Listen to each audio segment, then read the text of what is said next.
On the 350th birth anniversary of Russian Tsar Peter the Great, Russian President Vladimir Putin met with young entrepreneurs in Moscow. In the comments on day 106 of his war in Ukraine, Putin compared the fate of modern Russia to the empire of the times of Peter the Great. The former emperor was an autocratic modernizer who ruled for 43 years and gave his name to a new capital, St. Petersburg. Putin is now in his 23rd year in power and has a history of praising leaders sharing his own conservative views.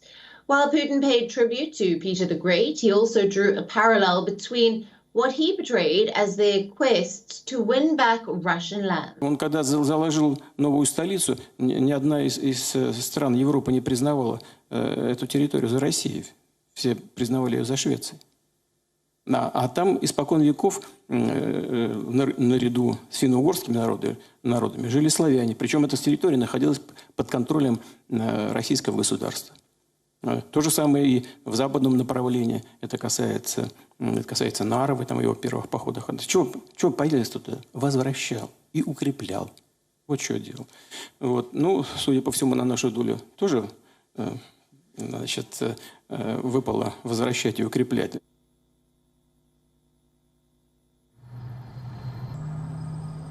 In the fourth running month of Russia's offensive in Ukraine, Putin offered a theory that a country is either sovereign or a colony, and there is nothing in between. Moscow has maintained that it sent troops into Ukraine to disarm its neighbor. Ukraine and its allies say Putin has launched an unprovoked war of aggression. Russian forces have devastated cities, killed thousands, and put millions of people to flight. But Putin has repeatedly sought to justify Russia's actions in Ukraine.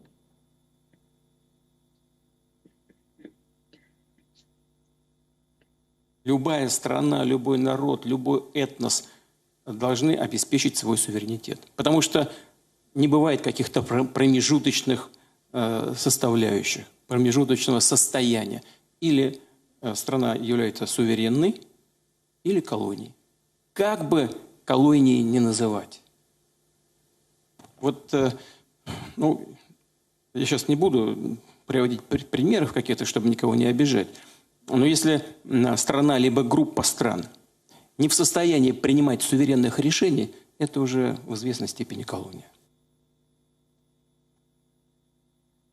Putin also talked about the Russian economy. He said that no iron curtain would fall over the Russian economy, despite the sanctions imposed by the West.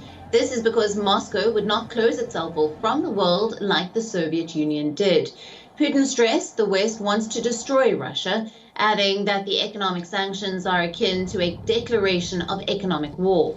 The sanctions imposed over the invasion have tipped Russia towards the biggest economic contraction since the 1991 fall of the Soviet Union. Russia is one of the world's biggest producers of natural resources. Now that major US and European companies and investors have left Russia, Putin said the West will not be able to completely stop using Russian energy resources over the next few years. Now, the Russian president also said that Russian companies will not block off their oil wells, despite the West's efforts to lessen its dependence on energy supplies from Moscow. Meanwhile, Moscow is ready to turn away from the West and focus on developing its own domestic industry. Putin now wants to develop partnerships with China, India, and powers in West Asia.